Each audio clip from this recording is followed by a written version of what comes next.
Instacart helps you get beer and wine delivered in as fast as an hour. So, whether you need to fill the cooler for tailgate season or fill your glass for Pinot by the fire season, you can save time by getting fall sips delivered in just a few clicks. Visit instacart.com or download the app to get free delivery on your first 3 orders. Offer valid for a limited time. Minimum order $10. Additional terms apply. Must be 21 or over for alcohol delivery where available. Instacart. Add life to cart.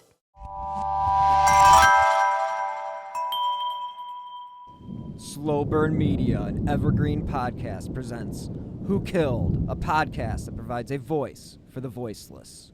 But aside from the 2 senators, there was another man who was the subject of placards, Judge W. Arthur Garrity, Jr. The general consensus was that Garrity deserved to be hanged. A new touch was the abundance of tea bags, apparently to signify that the demonstrators were in the same vein as those who tipped the tea into the harbor. There were American flags, and of course there were special T-shirts.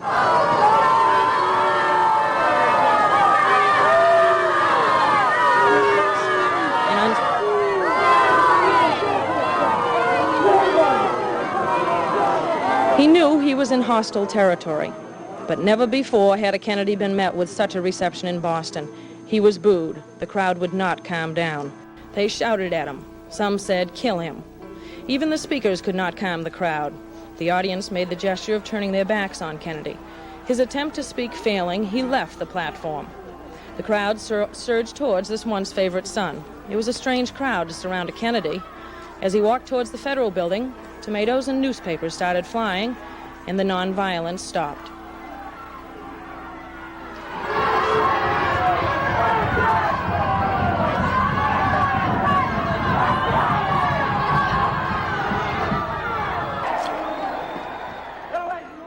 Hello and welcome to this week's episode of Who Killed. I'm your host, Bill Huffman, and this is a Slow Burn Media, evergreen podcast, and killer podcast production.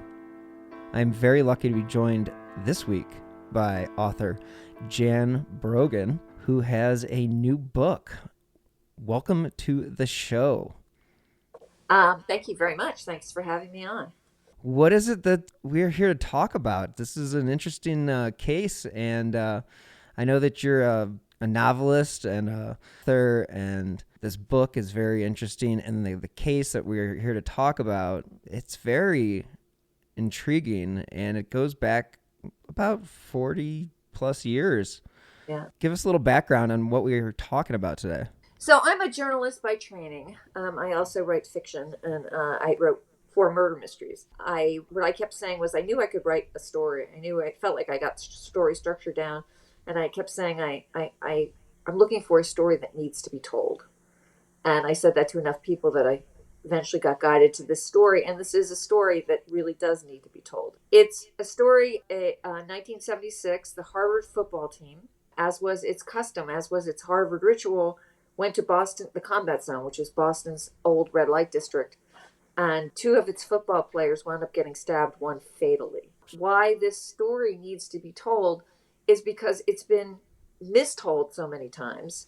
It happened during Boston was at its absolute worst during busing, and there was pretty much a racial war going on in the city.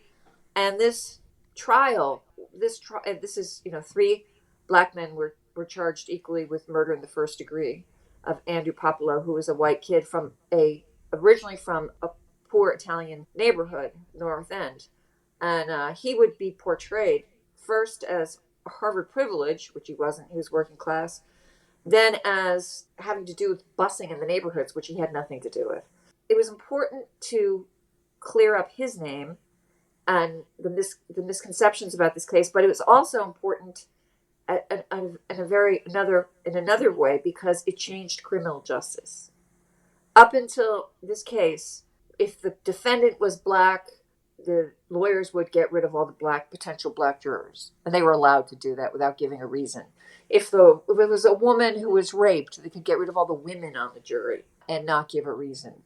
If a person was Hispanic, they could get rid of, and the defense in this case actually got rid of everyone with an Italian last name because the defendant was Italian. This is the way business was done, not just in Boston. but throughout the nation. It was so common that it still occurs to this day in certain states. If you have an all-white jury pool, you're going to have an all-white jury. You know, even today, if there's two people in the black jury pool, there's, if you strike a couple of them, it's not going to cause any red flags. But you can't strike 10 out of 11 potential black jurors because you want to cherry pick your jury. And that's what changed after this trial. So that's why it's very important. It also, this trial, Boston had this murder is the beginning of the end of Boston's combat zone. And Boston's combat zone was this, which people are very nostalgic about now. I'm intrigued by this. Okay, so let me tell you what combat zone was like. So, Boston's known for being a puritanical city, right? Historically, I mean, it banned Walt Whitman's Leaves of Grass. It banned I Am Curious Yellow. But in the 1960s, it had a kind of small, almost by today's standards, quaint red light district called Scully Square, and it wanted to get rid of it. So it used urban renewal funds to bulldoze over it and build today's Boston City Hall, which regularly gets voted. It just recently gets voted one of the 10 ugliest buildings architecturally in the nation. So Scully Square kind of got its revenge. But so they bulldozed Scully Square, but they realized that, or they soon learned that urban planning is no match for market forces. That demand for, and remember, there's no internet then. So that demand for pornography and titillation, that just moved a few blocks down to what we call Lower Washington, where there were some old theaters. And remember, this is a time in 1976 when cities are all crumbling, right? Now you can't buy real estate in a city. But then, because of federal highway practices, which made it very advantageous to develop the suburbs and made it affordable for people to go to the suburbs, cities were dying. This is the year that New York City almost went bankrupt, and that was epitomized. There were pictures, everyone remembers the pictures of trash just building up on the city streets because they couldn't afford to get rid of it. The union was, they were fighting the union. And Boston was not far behind. Cleveland even defaulted or went bankrupt at one point. And so cities are very poor, and Boston was actually the poorest, had the highest concentration of urban white poverty in the nation. This will actually be a factor in the busing problems too. But the reason it does is because it has a huge housing project in Southie. Everyone knows Southie from the movies. That was at that point very segregated, and only whites were allowed. But there was a huge amount of immigration at that time in the late 60s, early 70s into Boston, and from Ireland, from India, from everywhere, because immigrants wanted to go there because it's known for its great higher education, right? It's known people move there, but immigrants are poor because they just got there, right? They don't have jobs yet. They're not established. So it adds to the poverty of a city. And Boston was geographically very segregated. I mean, all cities had some segregation. And when I grew up in New Jersey, there was the Lithuanian neighborhood and the Polish neighborhood and, that stuff. But in Boston, this was reinforced with geography in that, Southie is surrounded on three sides by water. Charlestown is surrounded by, water and a bridge. The North End was cut off which is the Italian section, was cut off by the highway. There's a lot of geographic that just reinforced tribalism at a time when the baby boom is creating all these young men, right? You have kind of a perfect storm. So anyway, so the cities are dying, and they don't know what to do, and they're also, all of them are being sort of infiltrated by this new industry, the sex entertainment industry, right? So they can afford, then theaters are turned over to X-rated films. Some of the clubs become strip clubs, and there's peep shows, there's steam baths, and the cities are trying to figure out what to do about it, right? Because it also decreases property values, which they're already teetering, right? And the neighborhoods don't want anything like this on their turf. In Boston, it's a Supreme Court decision and a Massachusetts High Court decision made it very hard to define what was obscene. And it made it really hard to put people out of business. So Boston's solution was, and Congressman Barney Frank was an architect of this, he was an aide in the city hall at the time, was to zone, if you zone an area for it, then you can make it illegal outside that area. So that's what they did. The city hall got together and they zoned 4 blocks in downtown Boston as the Lower Washington, next to Chinatown, which had no political power, for adult entertainment. And they did that in '74. And the idea was they would improve policing, they would improve lighting, they would clean it up, they would do stuff in signage. And they had some beautiful plans, but they're poor, right? The city's poor, so it doesn't, aside from like some early attempts to improve signing, it doesn't do much. And it didn't take into effect 2 very important factors. One, this is the heyday of the mob, right? And the mafia is ensconced in the North End, which is the same police district as the combat zone. It's the heyday where they're making what today would be like $1 million a week in revenue. The police department is the most corrupt in the nation, according to the police commissioner who was brought in to clean it up. It was very strong. So very quickly, it gets out of hand. And so on a Saturday night in the combat zone, you would, on LaGrange Street, which is where I think the 2 o'clock lounge and Good Time Charlie's was, it's a very small, short street. It would be packed. 60 or 70, they call them sex workers now, but I'm going to call them prostitutes because that's what they were called in the day, would be packed there. This is an era where there's not much credit cards. People don't use credit cards. People don't like to use credit cards when they're at the strip club, where they're buying drugs or they're buying sex. So everybody is carrying a lot of cash. It becomes a haven for muggers and pickpockets. People are getting rolled all the time. It's the only part in state Boston that has neon. So there's this flashing neon light, and it's this kind of dangerous, exciting neighborhood. And it becomes a rite of passage to go there, particularly if you're a young man, particularly if you're a young man on a football team, right? You never know what's going to happen. The police, actually, it's a 4-block area. And because the police were all, before this police commissioner got there, they were allowed to make extra money by working detail for the strip clubs, which let them drink for free on and off duty. On a Saturday night, they called it the drive-through. In that 4-block area, it would be an absolute gridlock as, women solicited business, men through open windows, drugs were sold through open windows, cops turned the other way. Crime was up 4-fold. It was crazy. It was wild. It was crazy. And it was the Harvard football team's ritual to go there every year after the breakup dinner, and to have a last drink together as a team.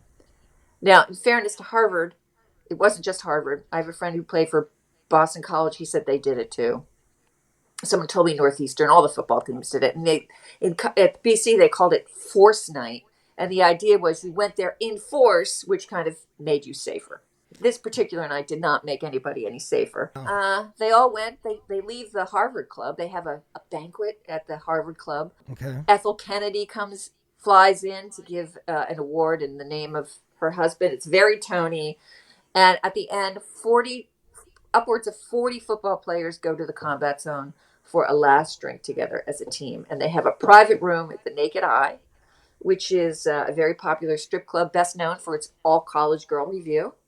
And they have a show. They've been drinking all night. They have a good time at the show. Some of them even get up on the stage and dance with the stripper until the bouncers pull them down. At 2 a.m., they spill out onto the street. Some came by the trolley, which we call in Boston, which is the subway. They come by their personal cars. Even the Harvard football equipment team drives down 8 of them with the equipment manager. This is how okay it was, right? So Andy Puopolo, and one of the really sad things about this story is Andy Puopolo will go down in Boston history as the guy who got stabbed trying to get his money back from a prostitute. That is so far from the truth. He was in the back of a car with his friends waiting to get home. He was already accepted into medical school. He had a concussion on Sunday's game, so he wasn't drinking that much. He had exams that week. He was in the back of a car already waiting with somebody else, waiting for their driver to get in when this happened. 6 other football players and the equipment team manager. When they're leaving, they walk past the Carnival Lounge. So outside the Carnival Lounge are some young girls. One's 16, one's 21. They are dressed like prostitutes, but they're really pickpockets. And this was a very, very common scheme. It was known as, this is what they called it, in the robber whore scheme. And young women would dress up as prostitutes, and they were usually black, because as a guy who was a pimp in the neighborhood told me, only the white girls could get pimps. That's how stratified Boston was at the time. So they're young girls. And I actually wound up talking to one of their daughters, who told me that her mother had a drug problem. And they were there to get drugs. And they're trying to finance the drugs by pickpocketing. And the way it worked, it was called the robber whore scheme. And it had been reported on extensively. And what happens is, as the men are leaving the bar at 2 a.m, the girls sidle up to them and kind of proposition to them, fondle them, and they steal the wallet. If you're going to get a guy to distract, give up his wallet it's a good way. 2 a.m. after the bars, it's a pretty good way to do it. Right. So what had happened was, just the week before, I think it's a week and a half before, the outgoing police commissioner, who had been called who had been hired in Boston to clean up the corruption, I found himself stymied by largely the union and the mayor's worries about his political power. He had commissioned a secret investigation into his own police force over 33 months. And he dropped the results of this on the press just the week before. And in that report, detailed police corruption, like from small to large, like small being mobsters could double and triple park without trouble, large being the cops would tip off the mob to their own department's investigations. Was this the time when Whitey was running amok? Whitey was running amok, but at that point, Whitey's still a little contained by the power of the Angiulo brothers, who are the mob. Okay, yeah. This is before, but Whitey, there are stories, about Whitey being involved, but not particularly. So this report also said the mob owned at least 40% of the combat zone businesses. And pretty much if they didn't own them, they were getting protection money on them. But one of the things this report says is there's this new scam. And they say the robber whore scam, there's a new wrinkle in the scam, and that's hustlers get paid for providing protection for the women in case the guy notices and fights back. There are men now, protectors, who get a cut of the wallet. I talked to Robert DeGracia, who was the commissioner I was lucky to interview him before he passed away. And he told me not only did low-level hustlers do it, but dirty cops did it. They would protect a woman from a pickpocketer for a cut of a wallet. And he said the saddest thing was how much $5 could buy you at that time. This plays large into the way this case will be prosecuted, which is why I bring it up. They get solicited. They wound up back in the Harvard van with one young prostitute jumps in. She's 16. She's on a guy's lap. They're trying to get her back, or he's trying to get her to come back to the Harvard campus. She says no, jumps out, and someone says, "Hey, Charlie, check your wallet," and it's missing. There's an equipment manager and six Harvard football players. 3 of them are black, 3 of them are white. Now, this is during busing, and they know enough. They're like, "We're not getting out of the van. We're not getting in trouble with the cops," right? The white kids and the equipment manager jump out. They chase the prostitutes. It winds up Boylston Street, and a face-off with 3 black men come out of the Carnival Lounge.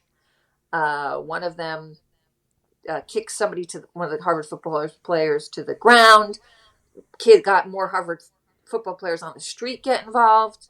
So that it turns out this Edward Soros, who will become one of the defendants, is surrounded by about 8 or 9 Harvard football players in front of the tee up on Boylston Street, which is at the Boston Common, corner of the Boston Common. I have read both sets of transcripts at least 3 times. There's no testimony that there was actually any actual physical fighting going on.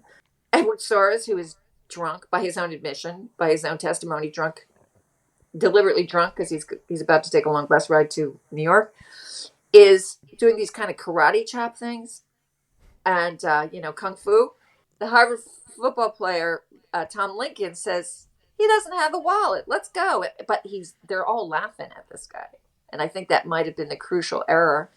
Because at that moment, Leon Easterling comes in and stabs Tom Lincoln in the stomach. The Harvard equipment manager says, "They've got knives, run." All the white kids, all the Harvard football players turn around and run back to the van, which is parked in an alley off Boylston Street. So they run about like a full block. 3 black guys chase them. Leon Easterling, Edward Soares, Richard Allen was working as a bouncer at the Carnival Lounge, is also Easterling's half brother. And then a man who never gets named, he's called the man in the cranberry jacket. That's what the testimony says. People will testify he's white. They will testify he's black. They will testify he's Hispanic. And Danny Puopolo, the victim's younger brother, who is really kind of the heart and soul of this book, because the story is largely about his quest for first justice and then revenge. He thinks maybe he was Italian, because that would explain why nobody ever finds him and he never gets arrested. The 4 of them run after the Harvard football players. It's not until Andy Puopolo sees his teammates running down the street and being chased, he starts to follow. And he follows them. And when he gets to the alley where the Harvard van is packed, everybody's in except for one football player, Charlie, who's very drunk. And he's being slammed against the van by the man in the cranberry jacket. And the whole van is shaking. So he jumps in to defend his teammate. Tom Lincoln has actually pulled Charlie into the car, and Edward Soares is there by his own admission, wanting to fight. And he and Andy get into a fist fight, and they fist fight around the van, right? So all this is happening in like 5 minutes, right? Leon Easterling jumps over Edward Soares' back and stabs Andy Puopolo in the stomach. One of the other Harvard football players from the street comes and picks up Andy, and he says, "You're right." He says, "I'm okay." And he said, "Let's get out of here." And he's like, "Yes." They turn towards the street. They're walking to the street to flee. They're in retreat. And Leon Easterling comes back and stabs him in the stomach and up into the heart. Oof. And all this is backed by very detailed medical evidence. It's kind of incontrovertible. The two separate wounds. At that moment, police arrive, and they know that Andy will never make it if they wait for an ambulance. So they take him in the wagon to Tufts, which is known for its combat medicine, which is only like 3 minutes away. They get him there in under 5 minutes, and they start working on him. When he arrives, he's dead on arrival, but they're able to restart his heart. That night, the family gets called. Danny Puopolo is 19 at the time. His 21-year-old brother is his hero. They're very close. They've been in the same bedroom all their lives. They're both athletes. And Andy had asked Danny to come meet them that night. And Danny had said, "No, it's your last night together as a team. You don't need me around to look after." And because of that, he will feel guilty the rest of his life. Overnight, it's looking good. The doctors are optimistic that Andy's going to make it. And this story is huge, not just in Boston. Because Boston's solution to the pornography problem was so controversial. And, the rest of the nation going, Boston? Boston's doing this, And because it's Harvard. And because it's 2 white guys stabbed by 3 black guys who were arrested and charged at the time. More than 300 newspapers across the nation and in the Stars and Stripes in Japan will cover this. When the family is, after the surgery, when the family's going to leave the hospital the next morning to go get breakfast and come back before Andy wakes up, they look down and there's TV vans already in the street. Newspaper reporters, that the hospital comes to them and they say, "Look, we'll guide you to your car. You don't have to talk to anybody. We'll handle everything." The police commissioner, they have a press conference the next morning. To say that police in District 1 were in need of some good press would be an understatement. Remember, just the week before, they were proven to be the most corrupt part of a corrupt police department, right? So now you have the doctor saying, if it wasn't for the fast action of the police, this kid would be dead. But just that they did not wait for the ambulance. They got him there. They're heroes, right? So this is like, if it were today, you'd say it's going viral, right? How did it go so viral so fast? I mean, that's the definition of viral, but without the internet, how in the world did the news spread so quickly? Well, you get AP. So you have AP. Okay. Right. Okay. So that night, it's Harvard, right? And that night, the emergency room will be filled, not just with Harvard students, but with the dean of students. I mean, the coaches. These are semi-famous coaches. Everybody at Yale knows about it because they just had their game with them. I mean, it's a big deal. And Boston at that time is during busing, so Boston is always in the news. This is a poor family. Their son, their shining star. And all of a sudden it's like in the public domain. And also it becomes a political thing. So he represents Harvard privilege, right? So, Harvard is having fundraisers for him. They're saying masses all over the city. And then Ted Kennedy sends them a letter. The Pope sends them a letter. They have this lounge at Tufts, which like every priest in the city is coming. The city councilors are stopping by. They're getting letters from all across the nation with $1 in them. They're like, what is this? The Pope sends them a blessed medal. It's GoFundMe before GoFundMe. It's GoFundMe before GoFundMe. So, and they don't even want the money. The family all they want is their son to come out home. Right.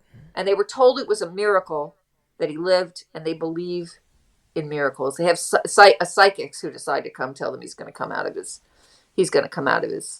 coma. He never comes out of his coma. So, and at the same time, during this month he's in the coma, the new police commissioner and the Suffolk County District Attorney come out and say, the combat zone is a failed experiment. It needs to be closed down. We are going to prosecute. They start prosecuting all these strip clubs that have been selling drinks to minors. Every single violation, they try to get new dancing outlawed. They close down, because the Suffolk County District Attorney has, prior to this, been conducting its own investigation on the combat zone. And the District Attorney, Garrett Byrne, wants nothing more than to shut it down. So this is in the news every day. The cops come in and they pretty much shut down the combat zone. All the prostitutes are out of business, or they're pushed into the other neighborhoods. The rest of the city isn't happy about that. So it's super controversial. The Raymond Flynn, who will be the next mayor, and he'll go on to become the ambassador to Rome, he is in there the next day. He'd played professional basketball, and he had actually coached Andy Puopolo as a kid. And he is there the next day with petitions sitting in the combat zone to get signatures to shut it down. Was this just the straw that broke the camel's back? Yeah, pretty much. It's the straw that, like, it was the combat zone was controversial nationally. It was also controversial in the city because there was just crime had increased fourfold. It's a blight on the city. So, I mean, it's a blight on the city. On the other hand, the city is very ambivalent about it up until now because it draws a lot of tourism. The convention business depends on it, right? They had been ambivalent up until this moment, and this is like, okay, we're done. It will take them a long time to actually get rid of the combat zone. It's a slow death, but this is the moment where the Boston Redevelopment Authority says, okay, we're going to price them out. We're going to bring in new tenants, and we're going to make it so expensive they can't do business there. Gentrification, right. That's when it begins. Andy dies in mid-December. The charges become murder in the first degree. 3 black men, Leon Easterling, who actually did the stabbing, murder in the first degree, Edward Soares, who was in a fist fight with Andy, and Richard Allen, who was just basically there. They all get charged with murder in the first degree. The prosecutor, Tom Mundy, is using something called joint venture. Joint venture is like the felony murder rule, which says, the guy who was driving the getaway car is just guilty for the murder.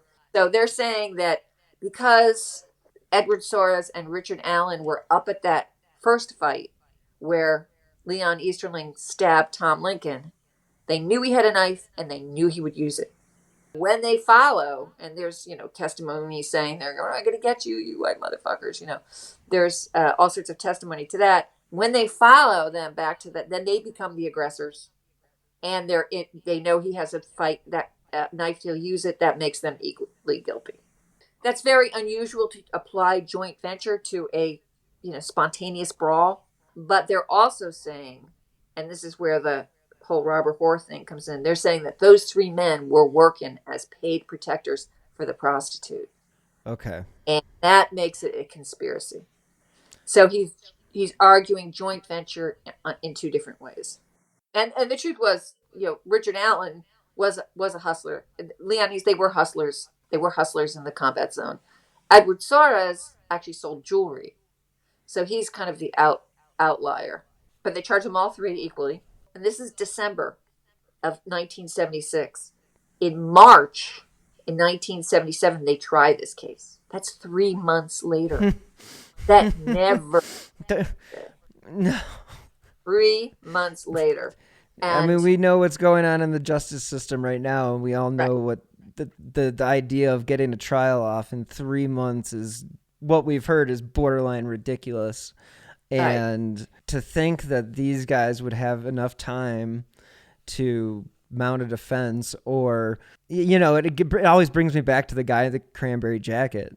Right. That's where I keep going back there mentally. I mean, because it's easy to pick out the three black men because it's a city that's divided. It's divisive. It's the era of the Black Panthers. It's the Martin Luther King was assassinated, within the previous decade. And it's just on the forefront, especially in a city like Boston, where you basically laid it all out that it's super segregated. Yeah. And a lot of cities on the East Coast and even in Cleveland were super segregated because of Robert Moses and his development and the way that he designed the cities. I put air quotes up there, to make basically little pockets. Each, like you said, each city has its own little Polish area. It's whatever. It's Ukrainian area. It's Russian area.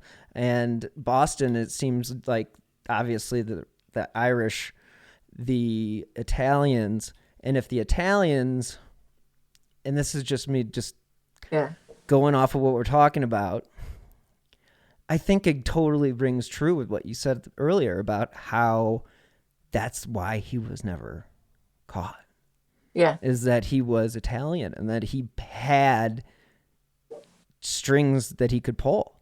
That's one theory. I mean, I talked to one of the prosecutors in the second trial, and he said he did not believe the Italian theory. So it's definitely debatable, but they never find him. I mean, basically, when Tom Lincoln goes out to get Charlie and bring him in the van, he pushes the man in the cranberry jacket, and it's on an incline, and he said he fell. He gets up and gets out of there.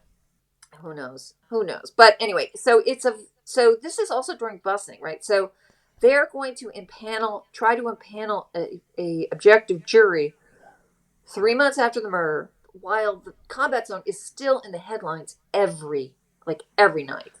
Can you describe to the listeners exactly, because there's a lot of younger listeners that don't know exactly what the busing was about, and what I know what it was about, but it was certainly a very controversial subject at that time. So if you could give me just a little background just for our listeners. No, I'm happy to. So this period of time is when Boston gets labeled the most racist city in the nation. What happens is it's very poor, remember, and everybody's got their poor neighborhoods. It's during the baby boom when you have a lot of students. This Boston School Committee, which is elected as a separate entity as opposed to appointed by the mayor, it is using its office. They're grandstanding. They're all the politicians. Louise Day Hicks becomes famous during this time. They're all using that as a launching pad to another office. They're not doing the only thing they're doing for the schools is using patronage to hire the Irish or hire who they want and give away jobs. The schools are a mess pretty much, even in Southie and Charlestown. It's not like they're doing them any favors. They're really bad in the black neighborhoods, which at that point are Roxbury and Mattapan. The NAACP, I think, sues, and this is like in the 60s for, more equality in the schools, and the school committee fights them for over a decade. They are given every opportunity to solve the discrimination problem just by opening some magnet schools, right? They are given every opportunity to do something about it, and they keep resisting. And it's the they're protesting. They're very activist, and so finally, and I think it's in 1974, Judge Garrity comes to the federal judge, their last appeal, and he says, "No, you're going to have busing." And what he's going to do, and his plan is very punitive, right? It's like, we are going to punish you. It may not have been his intent, but that's how it feels. And also the city, remember, the cities are poor and the suburbs are rich. And the suburbs, particularly like Newton and Lexington, the rich suburbs are saying, oh, you racists in the city, you're resisting. But meanwhile, they're not affected by it, right? But they're asking these poor immigrants, lots of times, these poor people whose only claim to fame is their son on the Charlestown football team. And you're asking them to give that up. And then you're asking them to take their kindergartners and bus them across to what they consider the most dangerous part of the city. So they erupt. They're out of control. There are actually pictures of, white parents throwing rocks at buses full of black children, right? And the violence, I was in college at the time there. And I was a journalism major. And I still had no comprehension until I went back how violent it really was. There's one instance, and this is just one of many instances, where a black kid will stab a white kid in Southie High School. They'll take the white kid to the hospital. But while that happens, the high school is surrounded by 2,000 furious parents. 2,000 rioters who are overturning police cruisers. I mean, this is a violent crowd. Louise Day Hicks is their politician. She says, go home. And they say, you go home, Louise. And they love her, right? They don't know how they're going to get the black kids out safely. They're afraid they're going to get killed. So they wind up doing a feint where they send a squad one way and then they go out the other door and they get them out. The melee that will ensue afterwards, the high school will have to be closed for 2.5 weeks. That's when the bridge and tunnel, there are actually threats that the bridges and the tunnels are going to be blown up in Boston. That is how violent it is. The first year they keep statistics on black and white violence. These are not just all hate crimes. These are just black and white. It's 604 instances in a single year of reported, right? And that's key word. In 1978 after the peak. These are the peak years. So who knows what the number was there. I mean, it was so violent in the schools.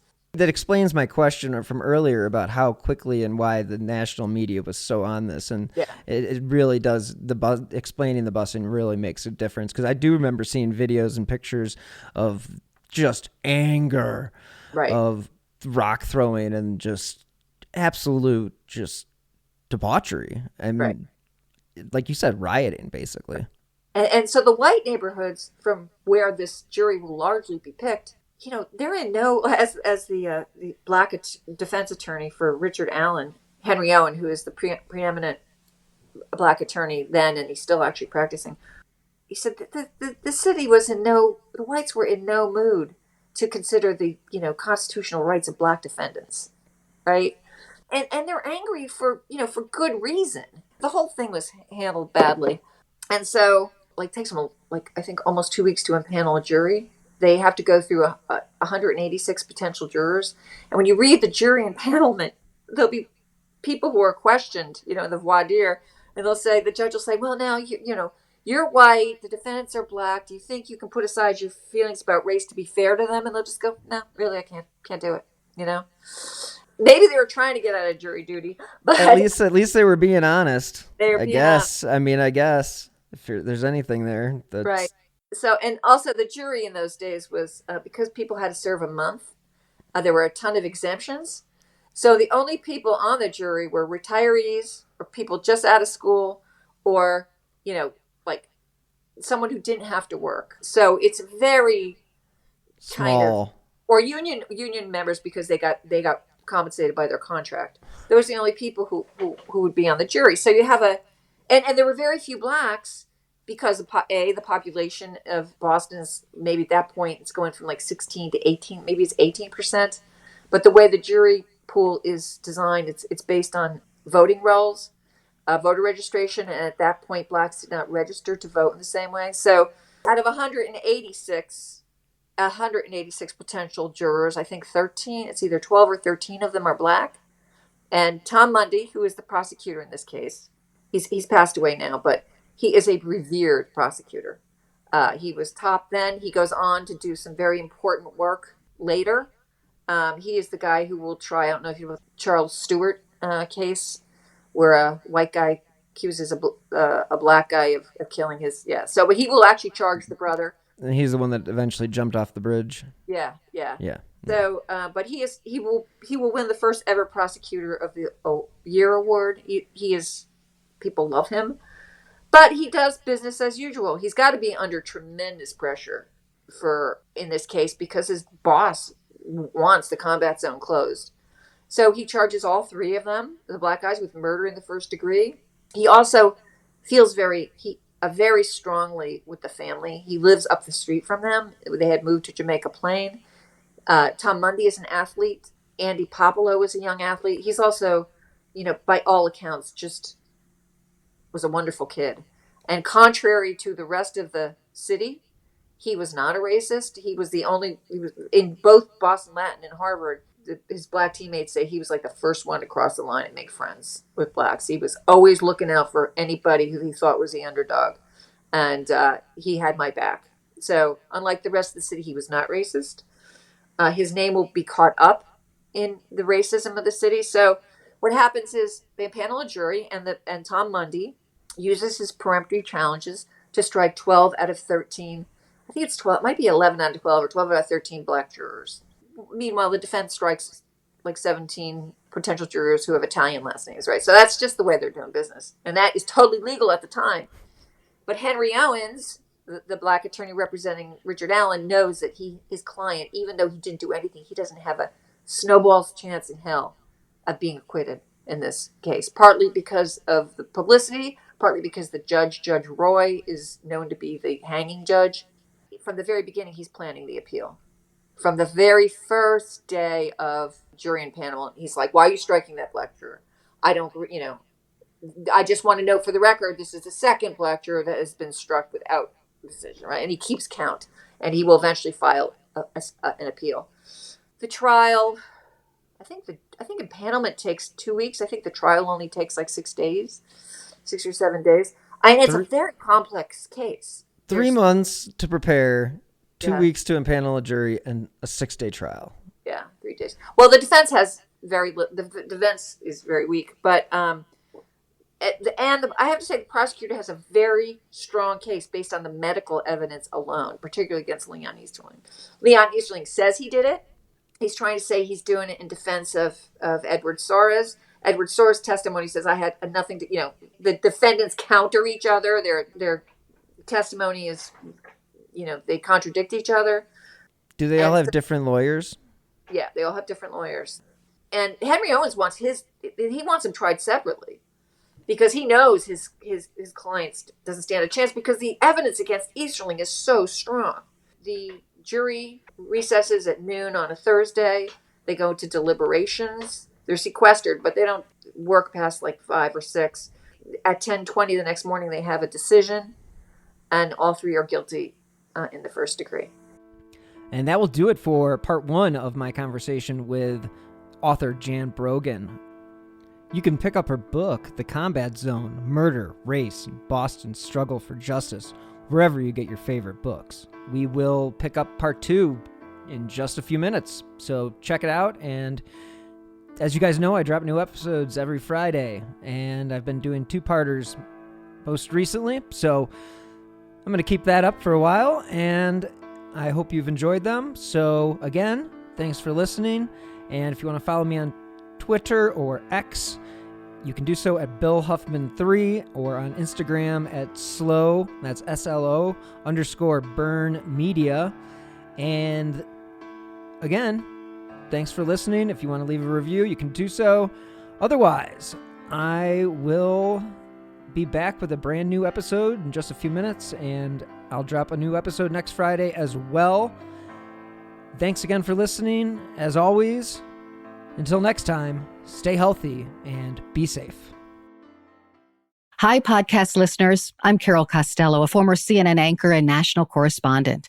This January, I'm launching a podcast about one of the first cases I ever covered as a journalist.